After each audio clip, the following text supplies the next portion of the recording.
الحمد لله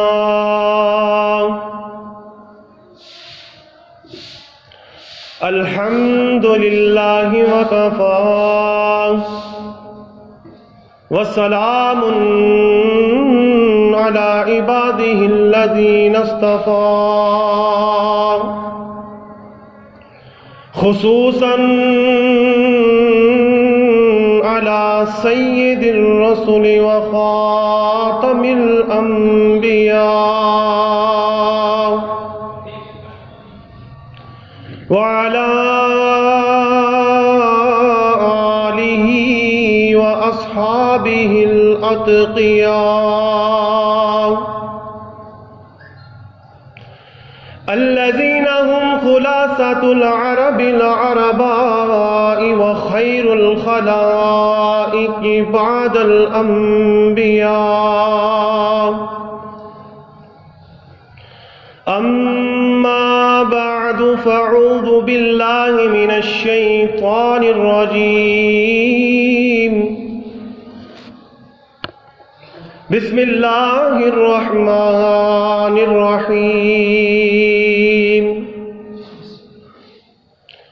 فقد نصره الله إذ أخرجه الذين كفروا ثاني اثنين إذ هما في الغار إذ يقول لصاحبه لا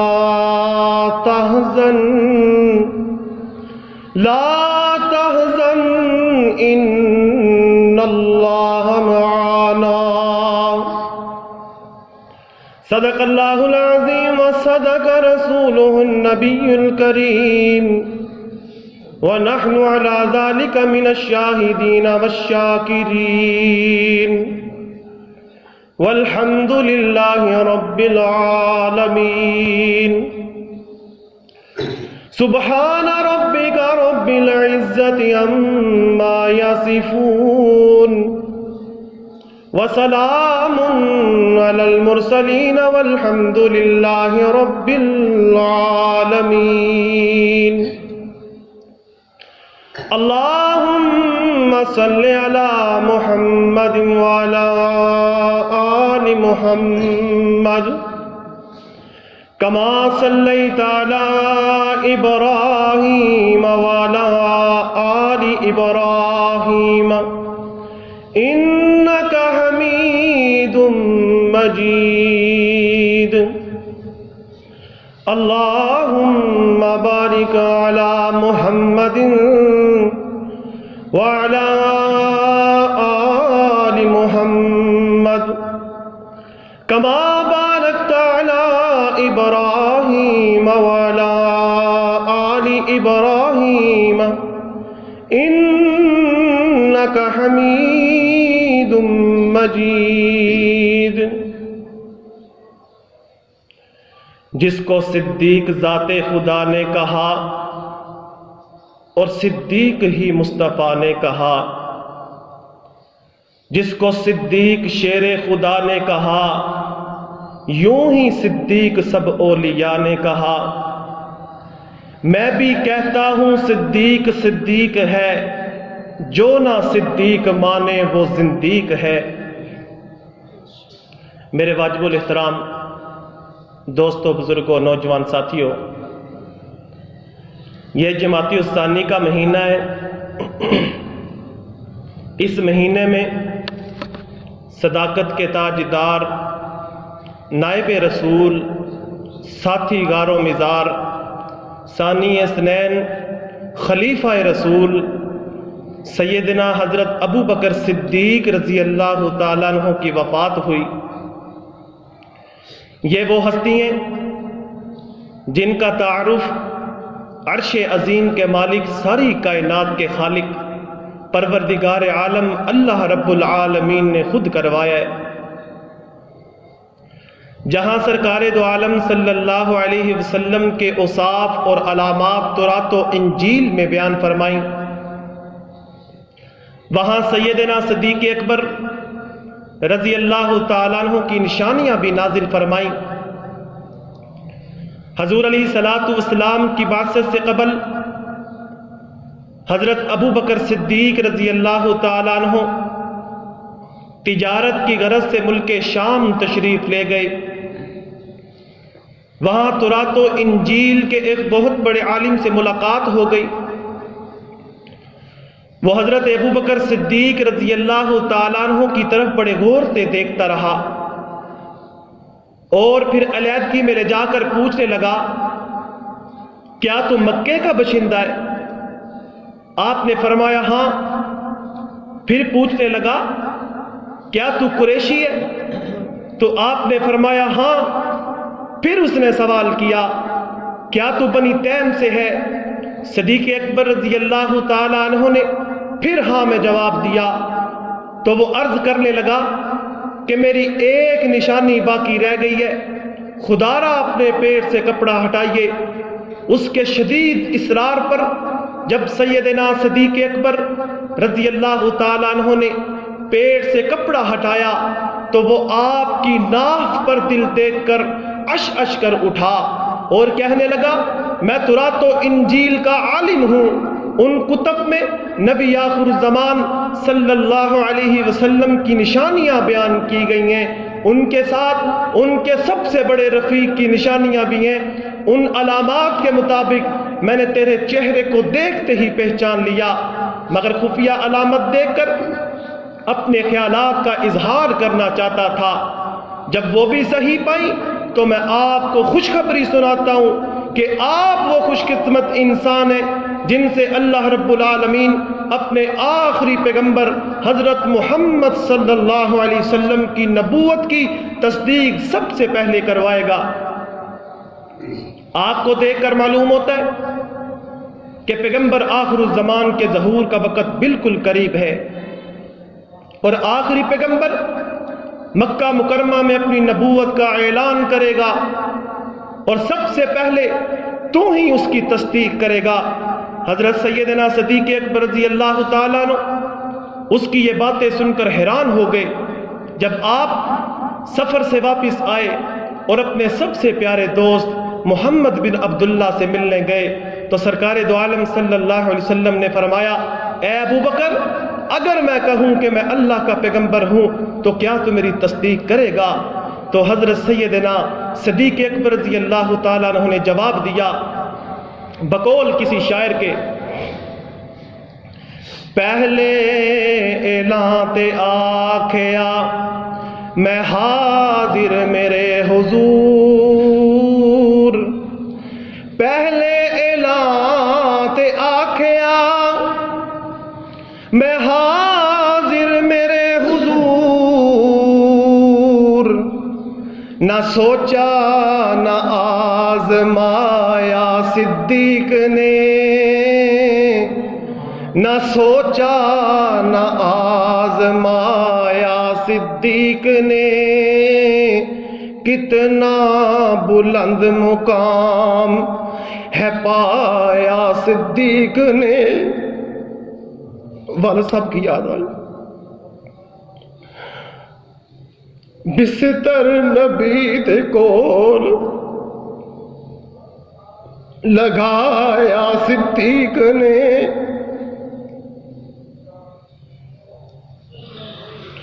کتنا بلند مقام ہے پایا صدیق نے، بستر نبی دے کول لگایا صدیق نے۔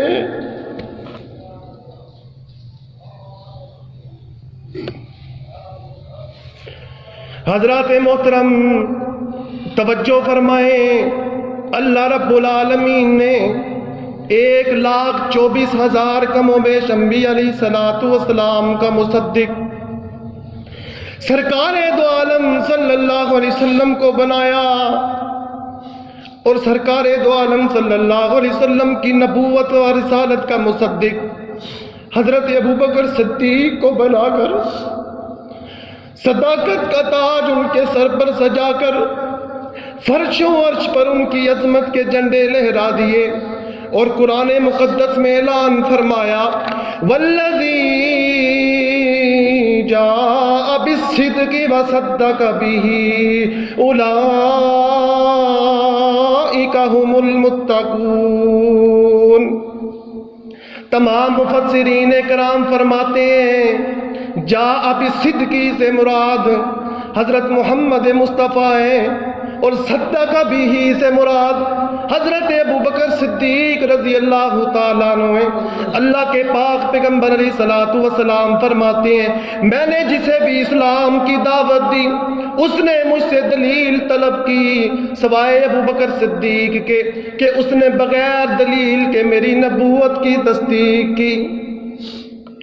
حضور علیہ الصلوۃ والسلام کے اس ارشاد مبارک سے معلوم ہوتا ہے کہ حضرت ابو بکر صدیق کو اللہ رب العالمین نے پیدا ہی اپنے حبیب حضرت محمد الرسول اللہ کی نبوت کی تصدیق کے لیے کیا تھا۔ اللہ رب العالمین نے تمام انبیاء علیہ الصلوۃ والسلام کے بعد سب سے بلند مرتبہ و مقام جس ہستی کو عطا فرمایا وہ حضرت صدیق اکبر رضی اللہ تعالیٰ عنہ کی ذات گرامی ہے۔ جس طرح تمام انبیاء علیہ الصلوۃ والسلام میں سے سب سے بلند مقام عبداللہ کے چاند مکے کے در یتیم حضرت محمد الرسول اللہ کا ہے، اسی طرح صدیقین میں سے سب سے بلند مقام ابی قحافہ کے لگتے جگر صدیق اکبر رضی اللہ تعالیٰ عنہ کا ہے۔ حضرت ابو بکر صدیق نے اسلام قبول کرنے کے فوراً بعد علل اعلان دعوت توحید کا کام بھی شروع کر دیا۔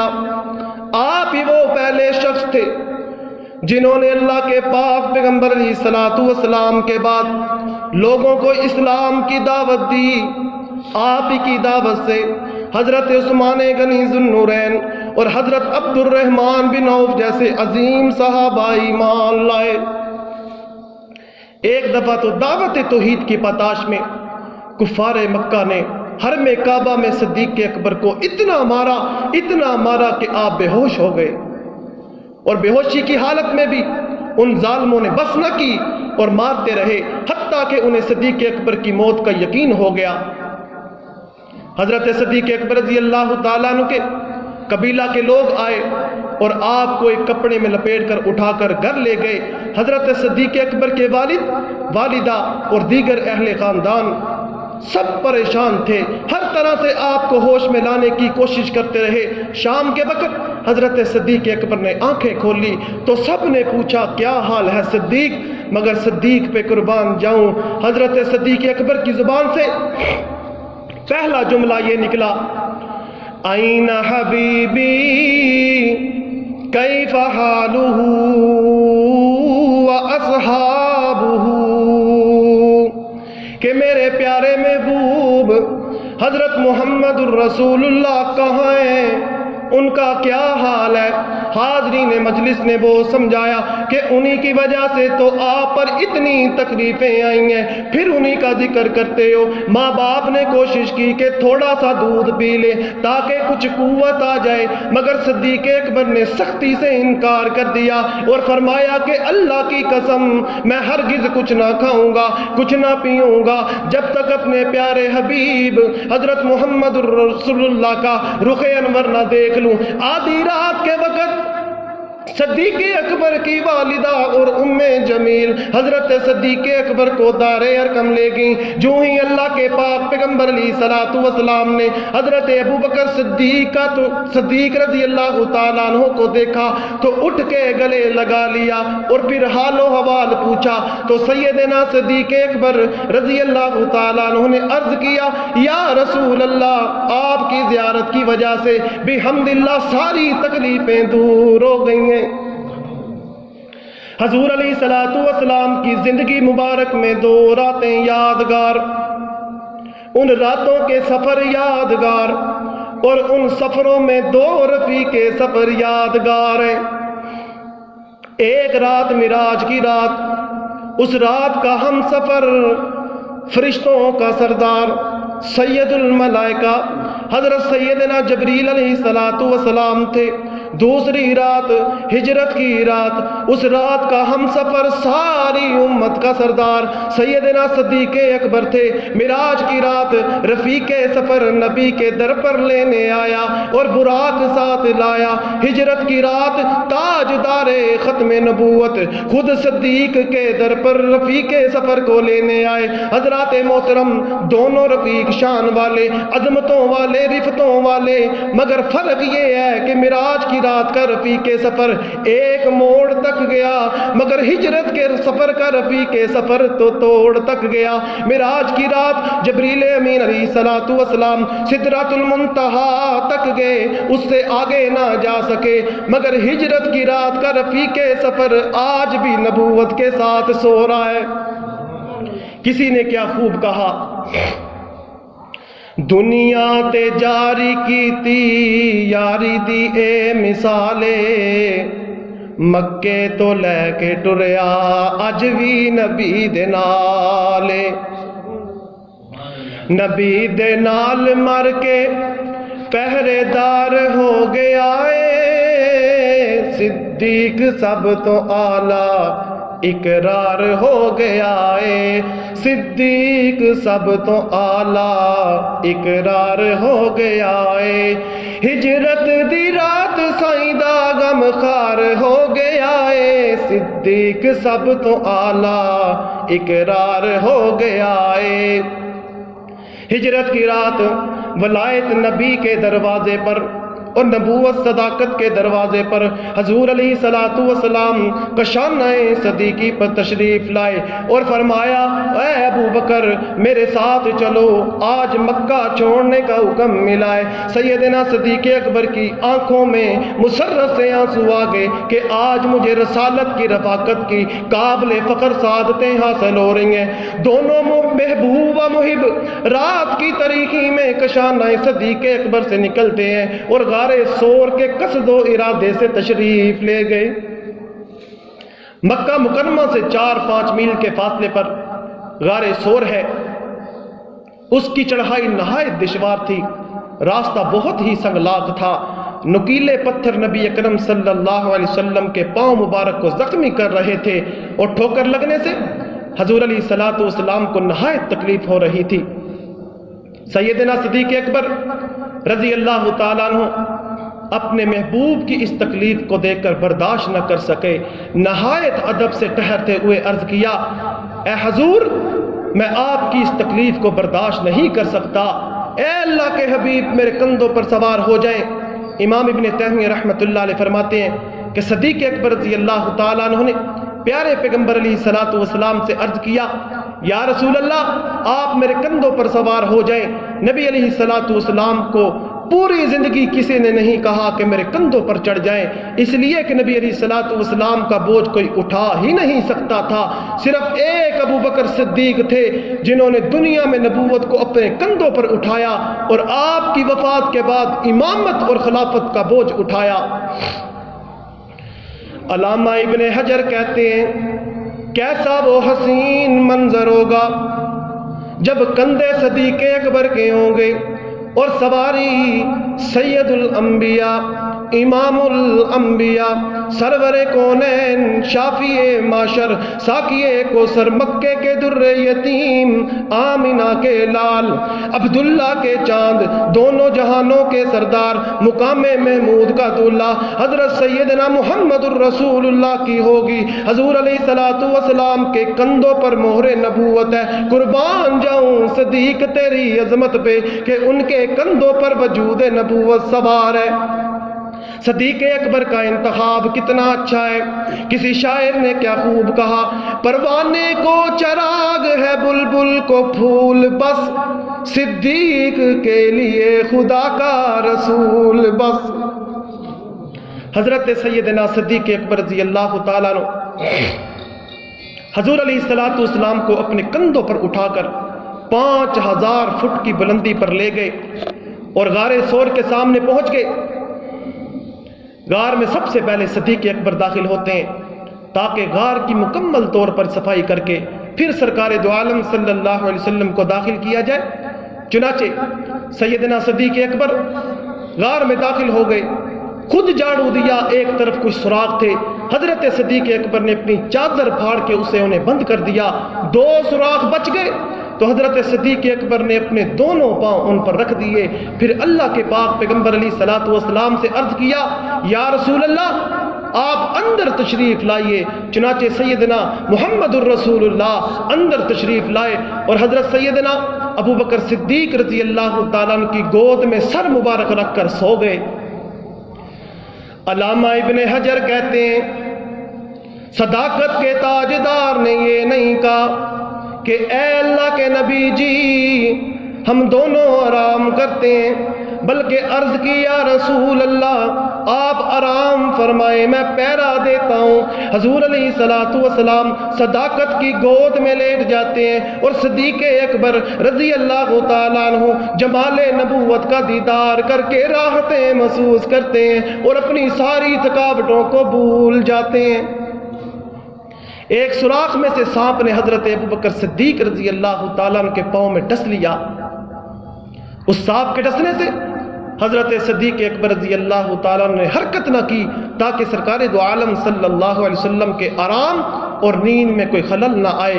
پس سیدنا صدیق اکبر کے آنسو اللہ کے پاک پیغمبر علیہ الصلوۃ والسلام کے چہرے انور پر گرے تو اللہ کے پاک پیغمبر علیہ الصلوۃ والسلام نے بیدار ہو کر فرمایا ما یبکیک یا ابا بکر، اے ابو بکر رونے کی کیا وجہ ہے؟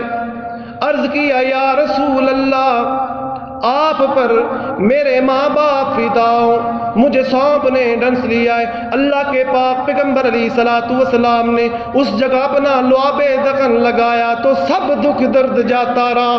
گرامی قدر سامعین ذرا تصور کریں حضور علیہ الصلوۃ والسلام کے چہرہ اقدس پر صدیق اکبر کے آنسوؤں کا قطرہ گرا، کسی کا آنسو دامن پر گرتا ہے، کسی کا آنسو زمین پر گرتا ہے، لیکن قربان جاؤں صدیق تیرے مقدروں پر، قربان جاؤں صدیق تیرے آنسوؤں پہ، تیرا آنسو رخسار نبوت پر گرا۔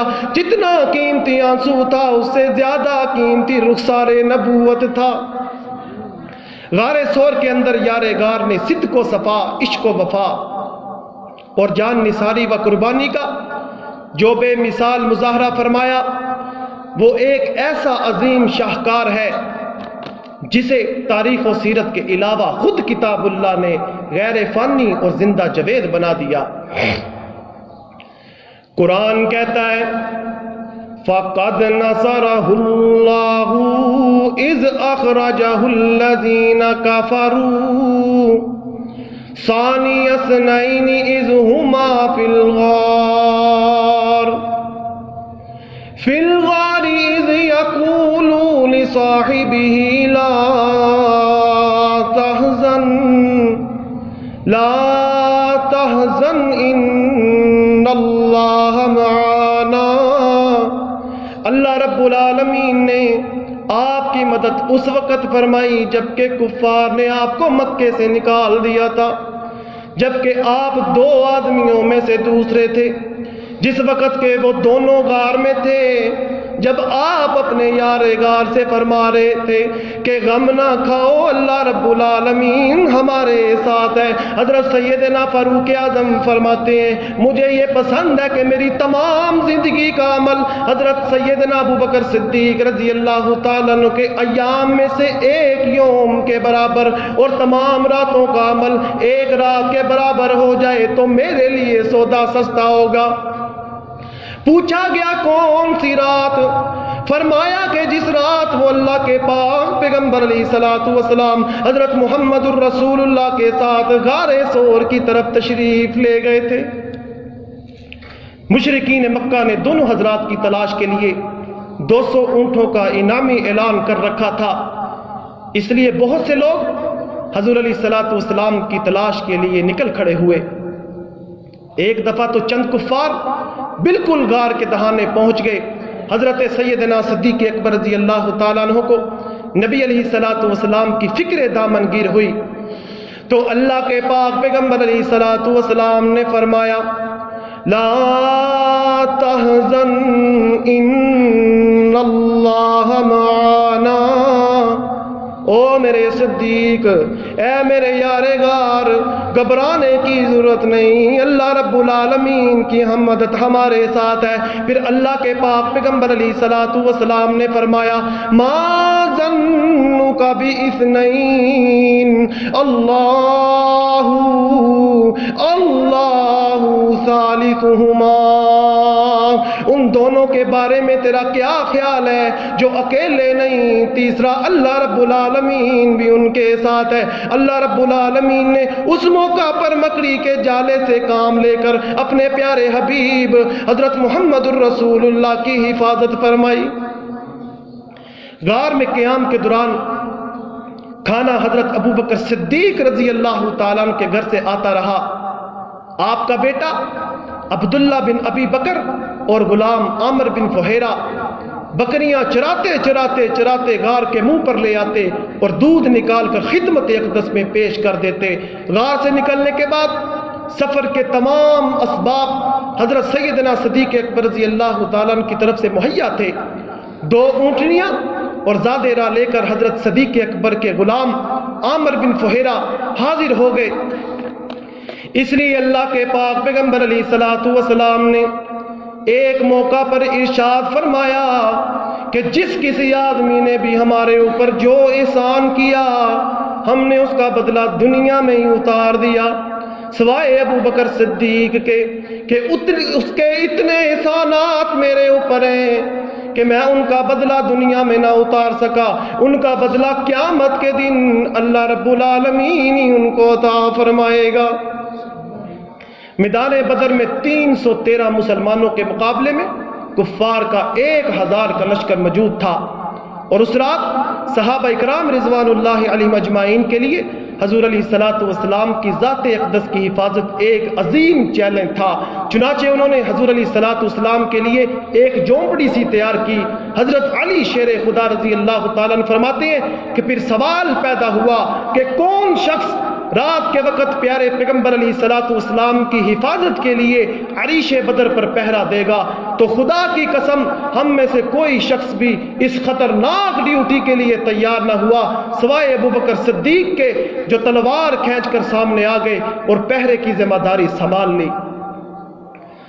حضرت علی شیر خدا رضی اللہ تعالیٰ عنہ نے ایک دفعہ صحابہ اکرام کی بڑی مجلس میں سوال کیا کہ بتاؤ ہم میں سے زیادہ بہادر کون ہیں؟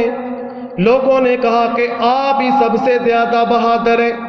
تو حضرت علی شیر خدا رضی اللہ تعالیٰ عنہ نے فرمایا نہیں، ہرگز نہیں، سب سے زیادہ بہادر تو صدیق اکبر تھے، جو بدر کی رات تلوار کھینچ کر اکیلے اللہ کے پاک پیغمبر حضرت محمد الرسول اللہ کی ذات اقدس کی حفاظت کرتے رہے۔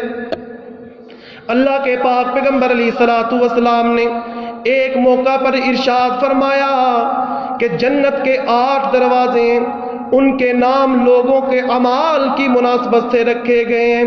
زیادہ نمازیں پڑھنے والے کو باب الصلاۃ سے بلاوا آئے گا، وہ اس دروازے سے داخل ہوگا۔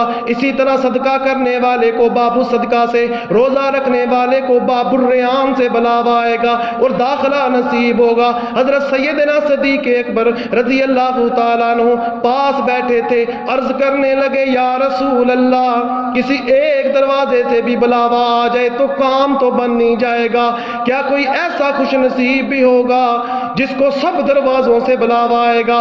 تو اللہ کے پاک پیغمبر علیہ الصلوۃ والسلام نے فرمایا مجھے امید ہے کہ وہ تو ہی ہوگا جس کو جنت کے 8 دروازوں سے بلاوا آئے گا۔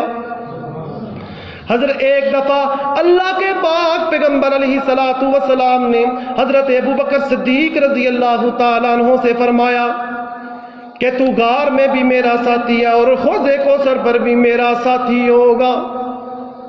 ایک اور موقع پر اللہ کے پاک پیغمبر علیہ الصلوۃ والسلام نے حضرت سیدنا صدیق اکبر رضی اللہ تعالیٰ عنہ سے فرمایا اے ابو بکر، تو میری امت میں سے جنت میں جانے والا پہلا شخص ہوگا، یعنی تمام انبیاء علیہ الصلوۃ والسلام میں سے سب سے پہلے ہمارے پیارے پیغمبر حضرت محمد الرسول اللہ، اور امتیوں میں سے سب سے پہلے حضرت سیدنا صدیق اکبر جنت میں قدم رکھیں گے۔